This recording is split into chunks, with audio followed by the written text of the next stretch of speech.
Hey everybody, this is Brian Beckcom, and I have got Steve Cadigan on the show. Steve, how you doing, man? I'm great, Brian. So great to be here. So we had a nice little conversation just now before we started, and I can already tell that you and I have a lot of things in common. So, for instance, you worked at LinkedIn kind of early on, quite frankly, and did some amazing things from a talent standpoint at LinkedIn that I want to kind of get right into. But the other thing that you and I have in common that I think a lot of my listeners are going to be really, really interested in is how COVID and some of the things that happen around COVID have changed what work looks like, and also what the future of work looks like. As a business owner, Steve, uh, one of my primary responsibilities, in my view, is to look down the road and anticipate what's coming. And Mhm. so I think a lot of business owners that listen to the show are going to be super duper interested in that stuff. Before we get into that, though, tell everybody a little bit about yourself, where you're from, and how you got here, and what you're interested in. Sure.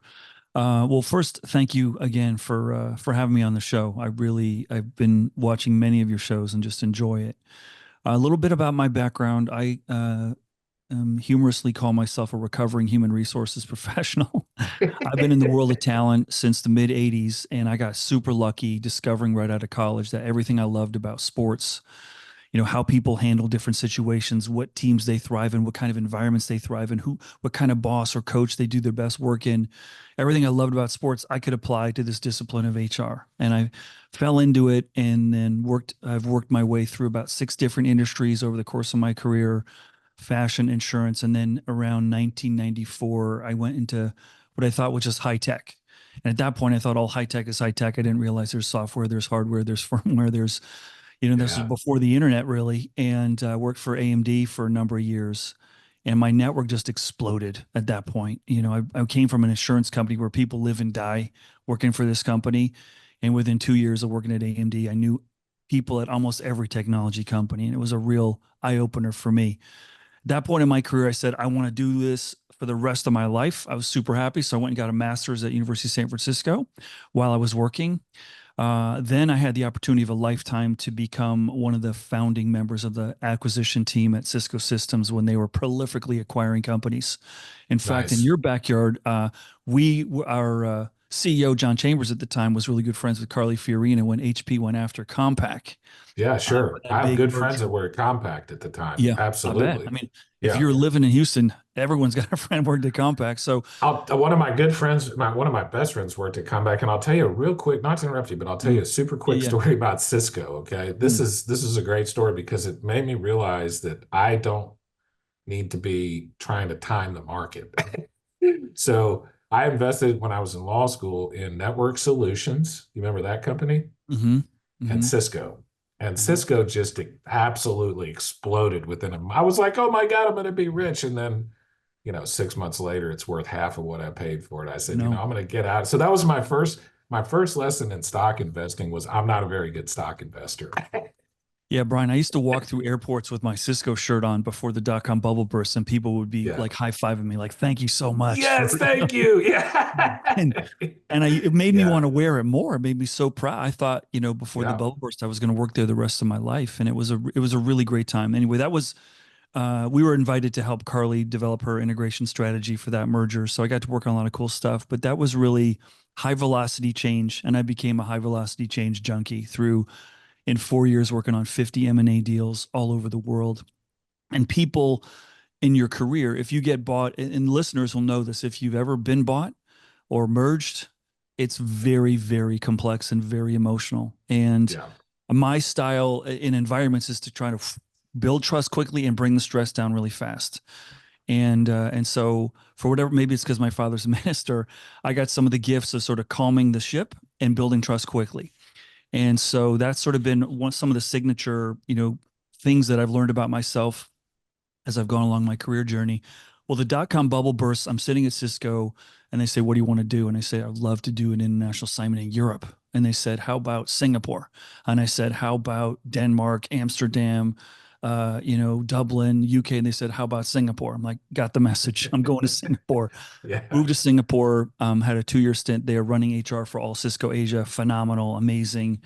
Really got a front row seat to the competitive environment that we're seeing play out with China versus US, particularly in the technology front.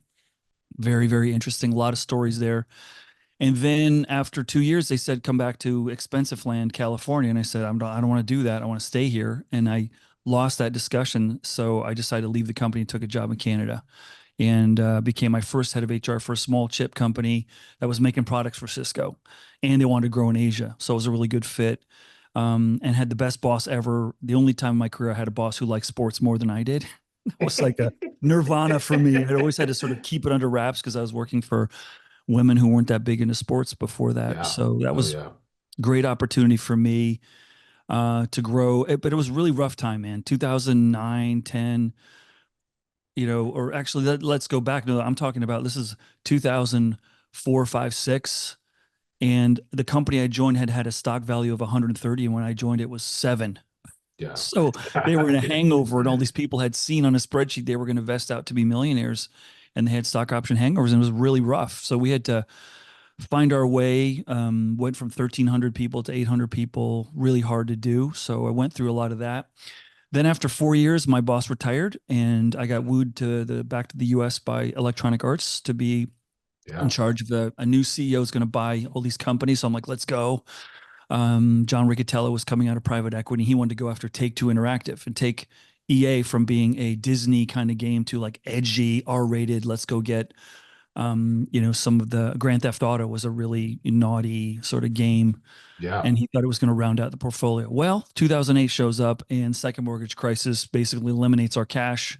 We're not buying anybody. My job got really uninteresting, and that's when LinkedIn knocked on the door and said, "Would you be our first head of HR?" And it was an opportunity I said no to. I was like, "Nah, I'm good here. I'm playing How video many games." people were at LinkedIn at the time? Accidents happen in an instant, changing lives forever. Whether it's on the road, at work, on the high seas, or in a public place, injuries can leave you feeling overwhelmed. VB Attorneys has recovered millions for injured workers. We are experienced, aggressive, and dedicated. Your fight is our fight. For a free consultation, visit us at vbattorneys.com or call 346-DAMAGED. It was 400 people, and this is That's 2000. that's it. Yeah, That's yeah, it. So about you were in there, you yeah, were there fairly early on, I think. yeah. For me, coming out of big companies, pedigree, 400 was tiny, Yeah. and Yeah. I work with a lot of smaller firms now, but I mean, they're really early stage, grew really fast, and it was a new experience for me because in the big companies I was really good at tuning and fixing. In a startup, you got to build from nothing, and you From have no nothing. resources and no Yeah. budget. And Yeah. that was terrifying, but also an opportunity. Once I got my head wrapped around, okay, so we got to build our culture, we got to build our comp philosophy, we got to build our organization strategy, we got to build our org chart. Like, how do we believe in levels? How do we believe in promotions? How do we believe in, rewards? And that was really fun, but also really challenging because none of us had ever done that before in the leadership team. Yeah. So that was just a great ride. So the next 4 years, we went 400 to 4,000, 2 countries to 17, 2 offices to 26. And it was a full contact madness. And revenue doubled every year, and our headcount doubled every year. And we never forecast the growth. We never anticipated we were going to be that successful. And when you're running the talent function and you're growing that fast in the beginning of the year, your engineering team says we're going to need 40 people. And the end of the year, you hired 200. It's Yeah. just messy, and everyone's unhappy, and because we're always behind because we never plan for it. And so what the ironic thing about this, Brian, is that our hardest and most challenged operating function was recruiting, and our biggest product was recruiting. So our CEO used to say, "Man, if our customers know that we're struggling with this, we're in big Yeah. trouble. So you better Well, figure it out, what a Cadigan." great point. Yeah, Yeah. what a great point. In fact, LinkedIn is my go-to place pretty much now when I'm looking for talent for my business. Hmm. But let me ask you, so Yeah. what was the biggest one or two or three challenges you had growing that fast? Because when I hear that, Mm, What comes to mind, because I'm a business owner and I have yeah. to hire and fire people, and what comes to mind, like there's a saying that I have not really lived by. I wish I would have, but hire slowly and fire fast. And Mhm. when you have to find 200 engineers, and I want everybody to keep in mind who Steve's competing against, by the way. Steve's competing Right. against Microsoft, Apple, Google, Google, Twitter. Facebook. I mean, all these, Facebook, everybody. He's got to Mhm. get, they're throwing money at engineers at all these companies, and Steve's got to figure out a way to get engineers to come work at LinkedIn. And LinkedIn, no offense, wasn't as kind of edgy and Completely. young as Twitter Yes. and Facebook. So it's a more kind of mature company. It's a more mature user base. So how are you, like, what were the big challenges? Because my immediate thought is, where do you get 200 engineers that quickly when Right. you're competing against all these other companies that are throwing money at these Yeah. engineers? Opportunity of a lifetime, and necessity is the mother of invention is sort of like this is that on steroids. So let me paint a little bit more of the landscape.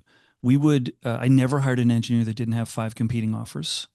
I couldn't outpay. I couldn't out work environment. I couldn't out benefit. I couldn't out daycare center, on-site daycare center. I couldn't out sushi. I mean, Google's making more money in a day than we were in a year, literally. Yeah. And Yeah. so, and I'm not trying to hire 200 engineers. I'm trying to hire 200 world-class, best in the world engineers. Yeah. And while we're building this, guess what company is steering all the web traffic to us? Who knows how many people are coming to us when someone Google. says job? Exactly. And if Yeah. Google seeing all that flow because they are the, toll collector and traffic cop of everyone thing on the internet at that time, and sure enough they did. They said, well, we got all these people with Google, data. Why don't we just build our own or Yeah. acquire something? So we had number of fire drills a few times where Facebook tried to do that. When Zuckerberg comes out and says it's inauthentic to have two selves, why should you have like the work and personal? It's like we're all one being. And so we're like, oh no, we want a definite separation here. And Yeah. so, it really forced us to, we had to hire quickly and build our moat. Because if we didn't build the moat, these two monsters with huge arsenals that we knew were hiring because they're buying our product. Here's another irony. I'm supplying, my Yeah. competitors with their Yeah. search recruiting tools. Yeah. Right. And so it taught us a couple things. It taught us that, and the looking back on this, it probably didn't hit me at the time, but 5, 10 years since I left, I look back and said, the reason that we were able to ultimately beat them in the end for, I think, better talent and faster recruiting was because we built a place where the best people wanted to be. It Yeah. wasn't about recruiting budget. It wasn't about perks. It wasn't about fancy stuff. We realized in the course of this that we're a professional network. So we probably should be the best place any professionals ever lived. It should be our birthright. It should be the best place any professionals ever worked. We're LinkedIn. It's like, it's Yeah. not a negotiable. Like, this has to be who we are. So we said, well, what can we control? Because we can't outpay, out 401k match. We can't, this is full contact growth. And we said, this is going to be the best job our people ever had. We're going to give them more responsibility, more opportunity. We're going to allow them to make huge impact. And that started to really multiply. And it did a couple things. That we realized that our value prop for customers was the same for our employees. That harmony, it sounds cliche, was so powerful. Come here to help people transform their careers. And while you're here, transform your career. Transform your own. Yeah. Exactly. And so Yeah. we got to deliver that. So I would begin every interview with, what do you want to do when you leave? Because I know you're Silicon Valley. You're not going to be here for 10 years. How can I help you get to where you want to go? And, oh, you want my job? Okay. Well, you don't have executive comp. You don't have board experience. I'm going to give that to you. Oh, you haven't negotiated union contracts with the company we acquired in Italy. I'll put you on that. Like, I'll give you that. And here's the thing that one of the really interesting lessons that I took away from this, and it's part of the second book that I'm writing right now, because I think it's timely. We had more people doing things they'd never done before because we couldn't find a lot of experienced people, and we're building a new market. So that taught me talent can trump experience sometimes. Like, we're not putting complete novices in roles, don't get me wrong, but we're taking a greater leap with most of the people that we had working for us than, let's say you want to hire someone 95% qualified. We had a lot of people 40, 45% qualified. So Yeah. that challenge taught me we got to be creative here. And when we started to see that that was working for us, then we got a little more comfortable. Hey, we don't have to find the perfect experience. We can find the profile who can grow into this. And that really saved us a lot along the way. So that was probably, lesson number one, that culture was our competitive advantage, because we couldn't play in that highly compensated, overcompensated network. And Netflix was another one that was blowing up at the time. And so the second one is super important if you're growing really quickly. And we really learned this the hard way by a few poor decisions that we made. Once we started to sniff out that we could become $1 billion company, we looked around the table at each other and said, "Hey, any of you ever you run $1 billion company?" And like, not me, not me. So we said we probably should bring in some, adult supervision in here, people who've built, or who've grown $1 billion businesses or been a part of it. So we bring in some people who'd run $1 billion businesses, and they start asking things like, "Hey, I'm going to need 6 admins over here, and I'm going to need, a bunch of layers of people." And we're like, "No, we don't have admins here. It's not, we're building this right now." Yeah. And what we did, Brian, is we hired people who'd led at scale, not built to scale. And that's a very different skill set. People who can bring order from chaos. There's a lot of great people who can run with order, but when you can see a mess and you can bring that and make something out of that, that's a really powerful, a different skill than running at scale. And so, well, it's the difference between, I think, Steve, a manager and an entrepreneur. I mean, I don't want to oversimplify it, but like you said, there is a big difference between building a company to $1 billion and inheriting a company that's already worth $1 billion. That has systems in place and personnel in place and cash flow and a marketing funnel and all that. Those are wildly different skills. Right. And what comes out of that when you have at scale more people doing things they hadn't done before is by the very nature of a lot of people in a learning curve, is you start to develop a mentoring coaching culture, because you can't just throw people out like, let's communicate more, let's get feedback flying a little bit faster. And that led to a couple of unintended outcomes which benefited us. One is it created a greater trusting environment. When you're growing like crazy, things are going off the rails all over the place. And if people don't trust the people upstairs know what they're doing, you're going to be in trouble. Yeah. And so we would do things like all hands meetings every other week, live. We would never send company announcements in email form. It would always be delivered in person. And that really, and we encouraged the elephant in the room questions like, what's wrong, what's broken, what can we do better? Because in the Valley, if someone is discontent, they will walk across the street and work somewhere else. For sure. And so that was another big challenge that we had. And then the tied to this is, and I tell this to every entrepreneur that I work with today. I work with a lot of entrepreneurs in Europe right now. Is the best way for you to navigate hiring great people is to start with a simple question: why does anyone want to work for you? Yeah. Why would anyone want to work for you? And if you say, because we're nice, we got good investors, we got a great roadmap, we've got, an awesome board, and we're going to make a lot of money. I say, all I heard is blah, blah, blah, blah. Blah, blah, blah, blah, blah, blah, blah. Everyone says that. Everyone says that. Yeah. So what do you got? What do you got? And we realized helping people find their dream jobs is a lot better than helping teach the world how to proliferate fake news over there at Meta Facebook. Or let me do that. I want to do that experiment live. Okay. So you just asked me, Brian, why would somebody want to come work at your law firm, VB Attorneys? Right. Okay. Yeah. Here's what I would say, because I want to talk to you about that. This is absolutely fascinating to me. Here's what I would say right now. I would say, because you're going to be able to build a life, and then you can build your law practice around that life you want to have. What most law firms do is you have to build your practice and then fit your life in where you want to. I want you to be focused on your family and your life and the things that are important to you. And that's why you're going to come work for me. Plus, you're going to be doing something meaningful. So those are my sales pitches. How did I do? Well, my BS detector is immediately going, beep, beep, beep. I'm going to want to talk to the people that work for you to know if you're really. I want you to. That, right? I want you to. I want you to. And in fact, every single employee that we hire has to be approved by every single person that currently works there because we've Wow. got such a good culture. But Yep. I'll give you a good example of what I'm talking about. And this kind of dovetails into how work has changed after COVID. And I've been Mm-hmm. thinking about this a lot. Mm. But I've got a guy that I hired, gosh, it was like 2 months into quarantine, young lawyer, by far the best lawyer I've ever hired at my firm, and it's not even close.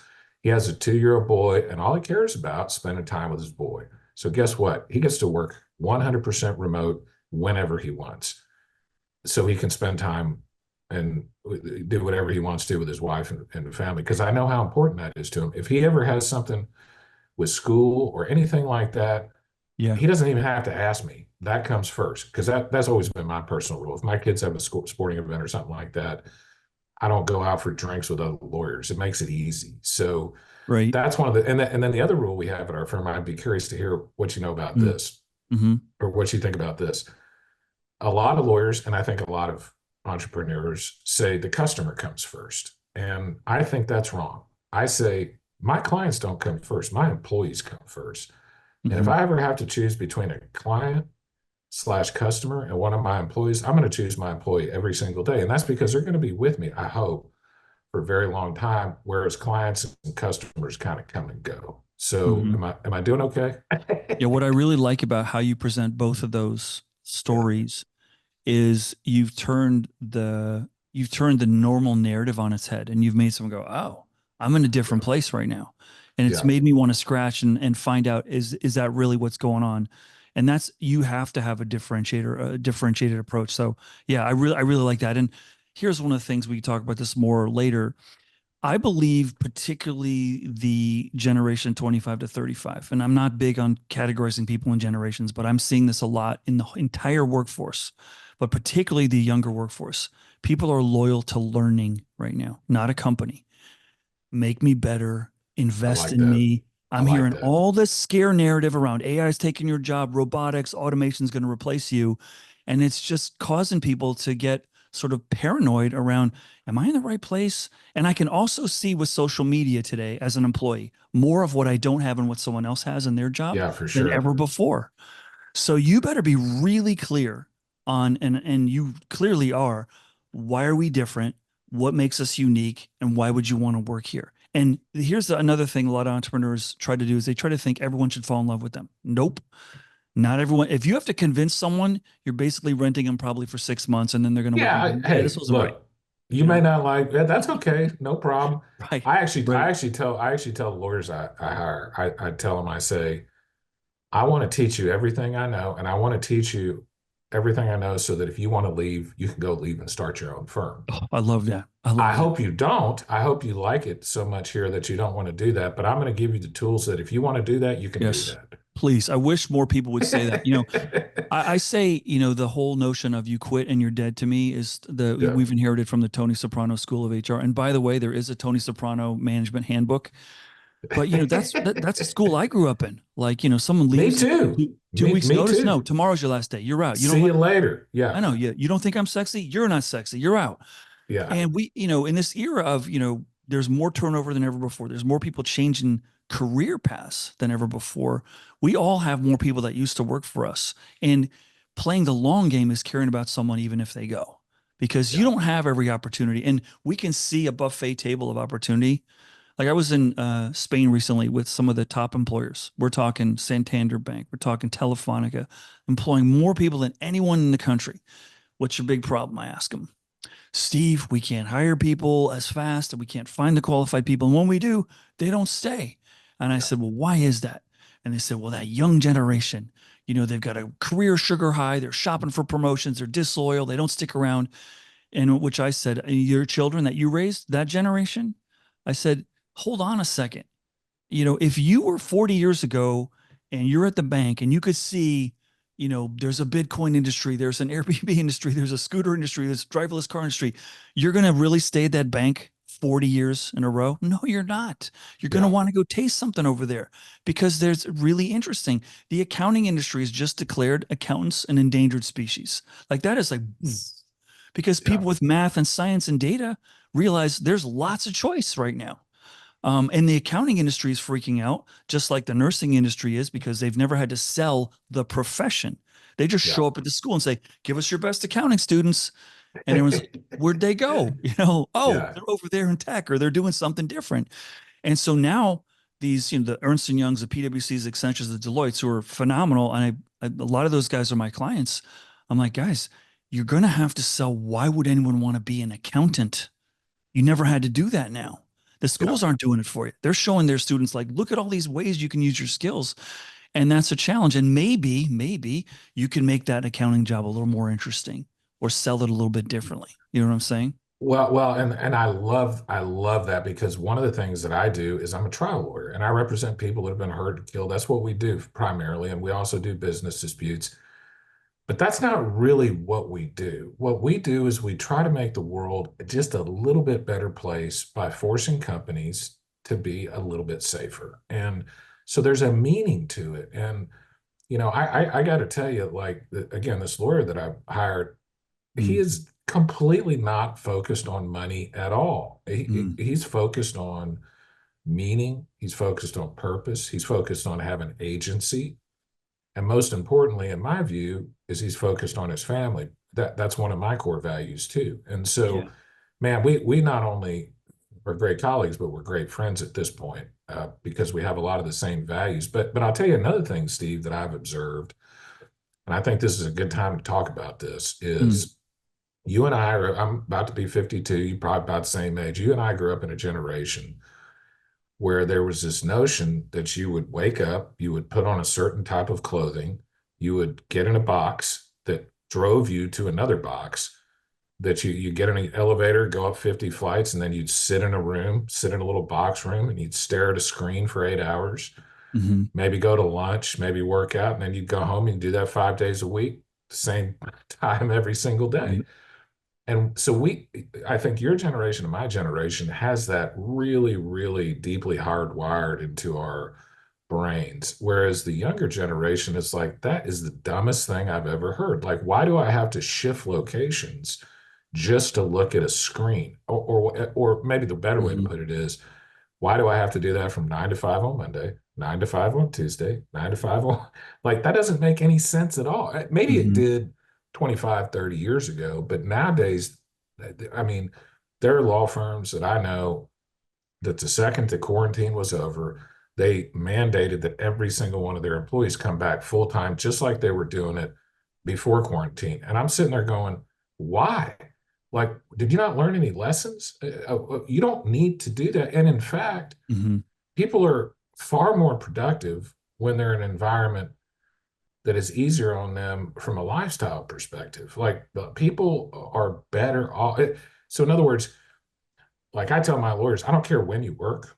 I don't care what your mm-hmm, hours are. I just care that you get the work done. And one of mm-hmm, the things I hear from people in my generation that run businesses is, well, how do I know if they're getting the work done?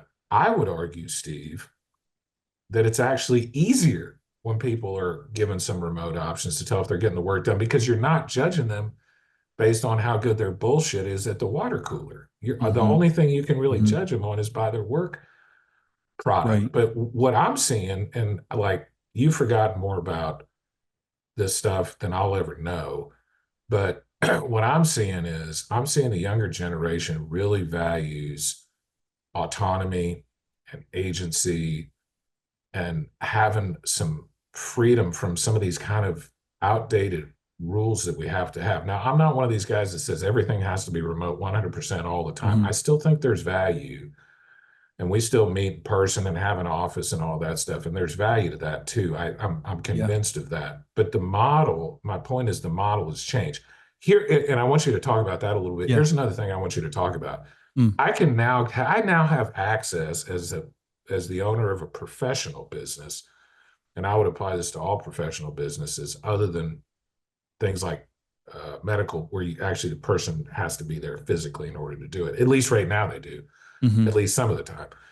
But I now have access. It used to be I would have to get my paralegal within a 50-mile radius of Houston. Now I can get my paralegal literally anywhere in the world, or at least in the country. I can hire lawyers in different states, and people don't even know they're in different states. thinking about hiring a lawyer out of Dallas right now. And as far as anybody knows, he'll be working out of my Houston office, but he will be physically. So the point is like one of the benefits of this remote work, I think, is I have access to a broader pool of talent than I otherwise would. Yeah. This is such a hard time for our generation and the generation before us because we were all trained that proximity matters, Yeah. that culture and teamwork requires in person. And we don't have yet sustained proof that remote teams outperform, out team, and out culture in person teams. We don't. And it's Yeah. scaring the heck out of a lot of business leaders. Like Jamie Dimon is highly revered by lots of business leaders. Okay. Yeah. Despite his role in the WeWork docudrama, which was pretty funny. But the I was hired during the pandemic. This is a funny story by two middle management teams in Fortune 50 companies who asked me to help them build a case to senior leadership of why they shouldn't have to go back to the office. They're paying me to help them build a narrative. And the first place I started was, let's look at it from their perspective. Because they're like, oh, just want us in the buildings. There's no reason to be here. I was like, no, what really is driving their thinking probably is they're afraid that, they don't know that they're going to deliver the same outcomes with you in different places. And this is an experiment. And they're not paid to experiment like this. So give it some time to prove. And most of the conversations I had during the pandemic with many leaders were, how's it going? Oh, it's horrible, horrible, seeing all kinds of difficulties with the team and people were, quitting and people were having a turnover problem. I said, well, how are your results? Oh, we just had 3 of the best years ever. So then I said, why didn't you lead with, we just learned to be incredibly adaptable and agile during the pandemic. I never thought you didn't, because we don't have measures that give us satisfaction, that remote, functioning. We don't know what that looks like yet. In fact, I'm trying to put together for a client of mine right now, like, what are the best practices for remote teams around culture and communication and all that stuff, and so we're building the sausage, right? We're making the sausage right now, and it's a little uncomfortable for some. I think for big companies, I understand it. There's a lot at stake, so let's go carefully. But when I get asked all the time, what's better, in-person, remote, or hybrid, my answer is always yes. And they say, no, what's the best one? I said, yes. Yeah. You got to try, and one team, what I like about what you said earlier, and let me sort of relay it in HR parlance, is one size fits all talent strategies are kind of broken now. It doesn't work. We got to customize and find, and if you can do that, your pool of high quality talent is just going to rise, And here's the part of the discussion. I published an article about this a couple of weeks ago on LinkedIn. Businesses are saying we're more productive when we're together, generally. Okay, overgeneralization. We're more productive when we're in person. And talent generally is saying that can work at home, not frontline workers. I'm more productive at home. And I think the talent at home is not using the right words. What I think they mean is my life is more productive when I'm at home. And isn't that why I work? To have a more productive life, right? So if I can realize that, let's try to find a happy ground. Everyone who's gone hybrid is in the office Tuesday, Wednesday, Thursday. Nobody's in the office Monday, Friday, right? Yeah, right. And I feel for these firms that bought beautiful buildings right before the pandemic, and they're kind of stuck with these things. And I think it's on the business to say, and I tell business leaders who are asking me, it's on you to show your team and prove to them why being in there benefits them.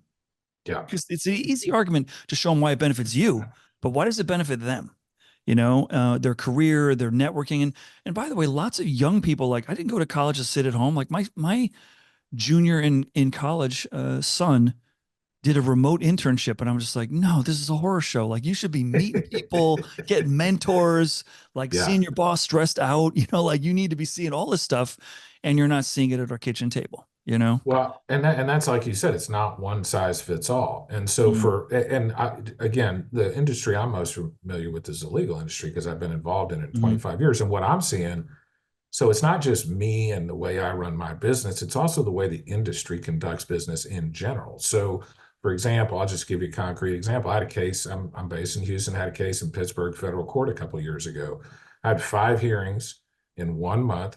And 5 years ago, I would have had to have flown to Pittsburgh 5 times, gotten a hotel room, brought my suit, showed up for 10 minutes, and then flown back and charged my clients $50,000 to do that. Instead, I was able, because this federal judge had adapted some of her practices, I was able to walk up, put on what I call it my Zoom suit. So it's a suit on top and a pair of shorts on bottom. But just walk up to my office, I have a 10-minute hearing, and then I'm done and I go do whatever I want to for the rest of the day. There Yeah. are other courts and judges who require everything to be in person still. It Yeah. used to be, Steve, you want to talk about a nightmare. It used to be lawyers would show up on Friday mornings at 9 o'clock. There would be 50 lawyers sitting there. Every single one of them would have a hearing in front of one judge, Wow. and you would all wait, and you could literally be there all day. And I'm looking around going, how much money is being charged by these lawyers just to sit here and do nothing? Yeah. This is the biggest economic inefficiency I've ever seen in my life. Yeah. But I will say this, Steve, I'll say this. Zoom trials suck. They're terrible. They do not work. Certain types of important legal hearings Yeah. are terrible by Zoom. Yeah. So there are some things that are better in person, Mm-hmm. and there are some things that are completely idiotic, and it's just like a vestige of our historical way of doing things. Yeah. And I think the way you put it is perfect. We need to ask ourselves, is this the best way to do it, or is there a better way to do it? Are we just doing this because we've always done this? Like I'm always talking about Correct. conventional wisdom is either neither wise nor conventional. I mean, I want to be really, really careful about falling into quote conventional wisdom or just, thinking based on historical patterns. But I think the point is you could apply what I just said across the board. So you could take the accounting industry. There's no reason for an accountant to go up and sit in a box and sit in traffic for 45 minutes just to sit behind Right. To another be in your screen. file room. Yeah. Yeah, exactly. But there may be some advantages to going out and talking to the client in person and, kicking the tires and making sure that what you're being told is true. There's for sure. But I guess the point is it takes a little bit of judgment and discretion. That's what leadership is about. So people in our generation, they're just come to work, come to work, come to work, come to work. People in the 25, 30, I'm never going to work, never going, never. And it's somewhere in the middle. That middle path is probably, usually the right path. Yeah. Let me highlight two things that come to mind listening to, what we're talking about here. It's just that are worth sort of putting on the table. My kids, I have 3 teenage boys, and if I were to ask them last year, what do you guys want to do? They all said, I want to be a YouTube influencer. And at first, and I have friends that work at YouTube, and they're over here in the Bay Area. And I thought about that for a second, and I thought, wow, that's a whole domain of choice to create something on your own that doesn't require you working for somebody else. That didn't exist in my era, right? Pretty much what was a professional athlete that was the thing every kid wanted to be. And that's kind of working for yourself. But now we have hundreds of opportunities for you to leverage someone else's platform, whether it's renting a room in your house, or I create videos now and I send them out to all these training platforms, and I'm getting, a check comes in once a month, doesn't require me to be there. That's awesome. But it creates confusion for, I think, the generation. Like, what should I study? Where should I go? What should I work? And some recent data is coming out of universities that's really interesting, which I think it shows us the career confusion and the ripple effects of that caused by, I think, probably social media making everything more transparent of what's possible, and more new industries being created right now in the last 10 years than any 10 years in history. And if you ask anyone, do you think it's going to slow down? Probably not. New industry, new career choices, new pathways. Yeah. And so what we're seeing in colleges right now, particularly in the United States, is more people are switching majors than any time that we've been measuring it. That's interesting. More people are majoring in humanities, communications, arts than hard sciences than ever before. And that there's a really reason. There's a great reason for that. I just read something yesterday about that topic, and I not to interrupt you, but I'll tell you. Yeah. The notion is that AI will automate so many different tasks that are technical in nature, that are mathematical in nature, that are, stuff like that.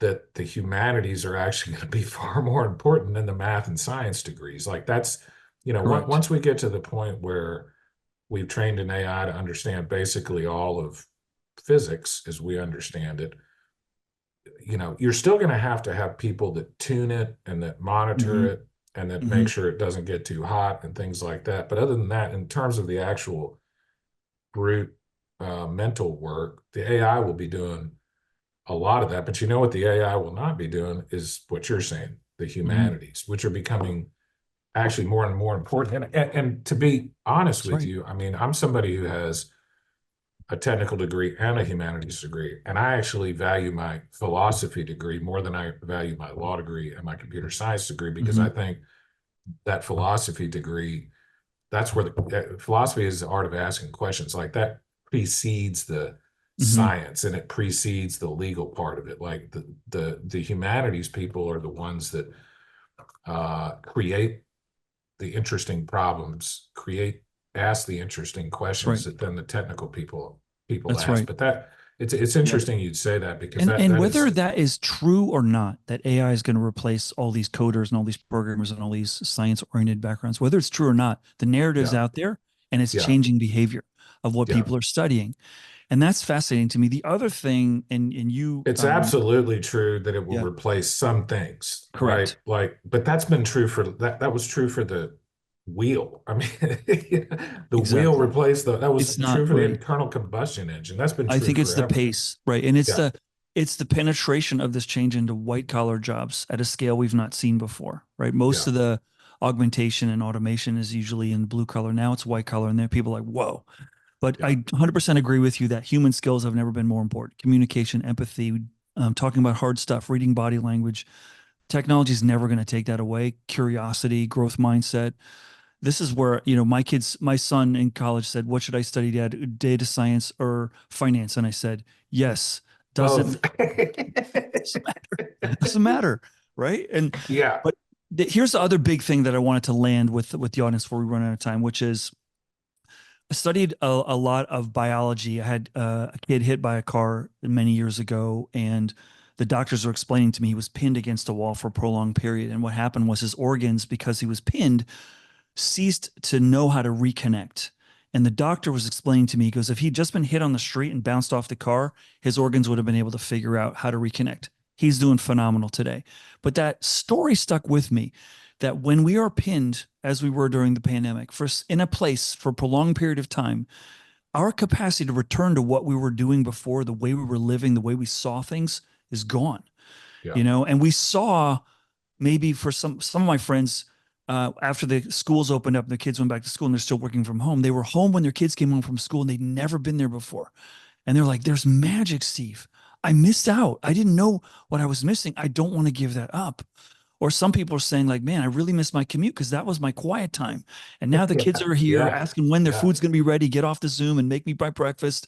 And I'm missing that meditation. And so now What we're, what about what about the guys that, I'm sure you know plenty of people like this. What about the people that work from home, but they still get up at 8 a.m., they cook breakfast, they put on work clothes, and they sit in front of the computer just like they were doing? I mean, like yeah, the same yeah. pattern is there. But I'll tell you, from a philosophical standpoint, Mm, something I've been thinking about a lot. I'm very interested in the large language models and a lot of the AI stuff, and have been for quite some time. But what I so if you know a little bit about large language models, essentially they take a huge amount of data, and using some math and some probability and statistics, they create this output that looks very, very human. And but the thing that's important to understand about this is it's all of the data that they're using is based on things that humans have created in general right right. now. Now that won't be true in a while, it'll be machine created stuff. But I'm sitting here thinking, like, James Joyce's Ulysses, one of the best novels of all time. Will we get to a point where people won't know the difference between a good novel and a bad novel because it's all kind of been homogenized Hmm. by the AI? Because what the AI does, it kind of homogenizes everything, it kind of flattens everything. So I think being able to discern what is AI, what is not AI, what the difference between a good novel and a average novel, what the difference between and I think there are objective criteria for that. A good painting and a bad painting, what's Hmm. beautiful, what's not beautiful. I don't want to say they're inherently human, but I think it's going to take AI a lot longer time to catch up to us on that front. So if you're doing Yeah. something humanities, I mean, it's funny we'd say that because it's captured in the name humanities. Right. Right. You like it used to be the big joke that if you were a philosophy major, you couldn't, the only job you could get is being a philosophy professor. I Right. would argue Right. now philosophy may be one of the most important fields we're going into for a Hmm. lot of different reasons, one of Hmm. which is a lot of these questions about AI, the future of work, what happens when we can't tell the difference between an AI and a not, once we pass the uncanny valley. These are ethical, philosophical questions. And right now, you know who's answering those questions for us? Engineers in Silicon Valley. And Mark Zuckerberg and Elon Musk and Jack Dorsey may be great people, but that doesn't Hmm. mean they have any ethical insight that anybody else That's doesn't right. have. We That's right. need we need people with some ethical, philosophical training to Yeah. answer some of these big questions. We can't just assume Yeah. because they run an engineering company, basically, that they're going to be able to answer these And I think philosophical questions. we should hit pause right now and recognize that you know, the early creators of AI are equally terrified and excited about the Yeah, prospects, right? yeah, And I go into organizations and say, how are things going? Blah, blah, blah. And they were, oh, tell us about AI. Tell us about AI. I go, like, looks like your culture needs a little bit of work. Why are you like talking about the technology? You got to clean up your house over here, you yeah, know? And then I asked them, I said, let me ask yeah, you a question. How is your company with, I don't know, technology adoption? How are you generally with that? And they say, well, what do you mean? I said, well, you're wanting to talk about AI. Have you realized a material benefit from email yet? Have you optimized that? Because it's a tool to make other people fall behind right yeah, now. exactly. We 100%. Yeah, and so you're thinking that something 1,000 times more complex is going to be a layup for you, and we just need to pull something off the shelf. Like we've got a lot of work to do, especially when the people are creating. And there's all kinds of ethical stuff. Think about this: it's public record that my parents are divorced. It's public record what my real estate value is. It's public record what I pay for property tax. Nobody looks at that when they're hiring me because it's not easy to access. It will yeah, be tomorrow. Is that sure will okay? be. Yeah, Is that okay? And it's like, yeah. we got all kinds of ethical stuff. We haven't even begun to appreciate that, right? I think we're going to look back. And my Yeah. point is, my point, Steve, is ethics is a field of study that requires a little bit of effort to just appreciate what the contours of it are. So, for Mm, example, if you don't know the difference between a utilitarian slash consequentialist worldview and a Kantian worldview, or a pragmatic worldview or an existentialist, like you really can't talk about ethics in a way that makes any sense, right? And so the point I guess I'm trying to raise is English majors, philosophy majors, all different sorts of liberal arts majors, that this is what we learn, right? I mean, this is what your is a moment. novel? A novel is a Hmm. good novel is a study in human feelings, human emotions, ethics, things Right. like that. In fact, it's far better than some book. How do you manipulate human emotions 101 in Barnes and Noble self-help? Well, shit, I'd rather read Yeah. Tolstoy, Right. to figure out how that Yeah. that works. But the point Look. is that Yeah. humanities is super duper important, and it's ironic that the more technology we have, the more important the humanities become. Right. And let me extend that thought because I think we're losing the conversation here. I Yeah, think we have an opportunity with AI to win back our control of our relationship with technology. We've lost control. We've lost yeah, control. We are victims. We are passive players in this universe with technologies governing us. Let's take it back. Technology should serve to create a more beautiful existence for us. And yeah. I know it sounds sort of like woo woo, strike up the violence, but no, truly, we should have technology so that we can realize, economic, freedom for us and our family and work 2 days a week. If we can do that, why wouldn't we try to do that? You know?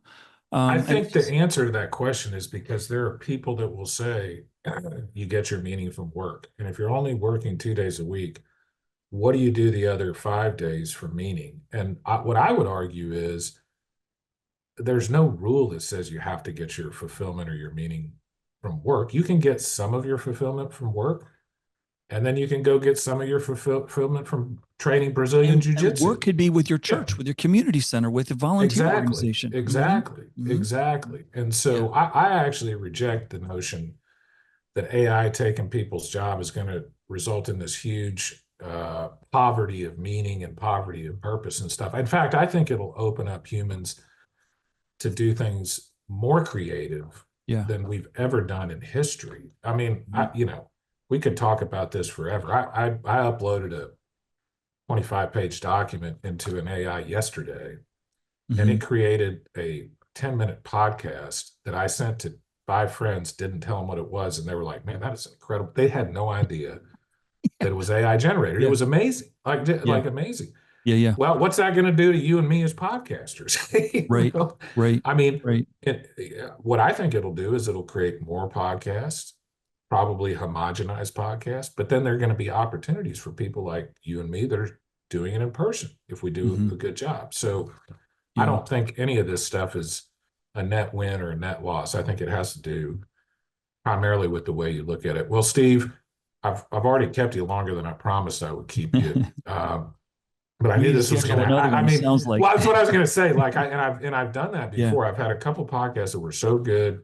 Yeah, I didn't feel like we really got into everything I wanted to get into. I'd love to do a part 2 with you if you're open to that, because seriously, I've got so many more questions for you, many more things I want to talk about, but I don't want to keep you any longer today. Let's just finish with a couple things. What would you say?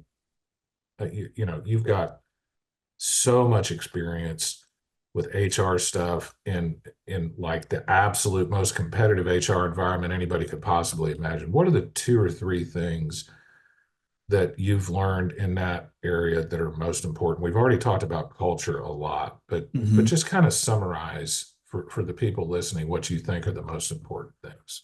I would be intentional about building a trust strategy, and that I've worked with so many people that said where people are number one, but you got to be on a 90-day probation, before we trust you, or people are number one, but it's the last thing we talk about in every meeting and we never get to it. So we postpone it for the next board meeting. This is a full contact universe if you really want great talent right now. And I think being very self-aware is super important, that not everyone's gonna work for you.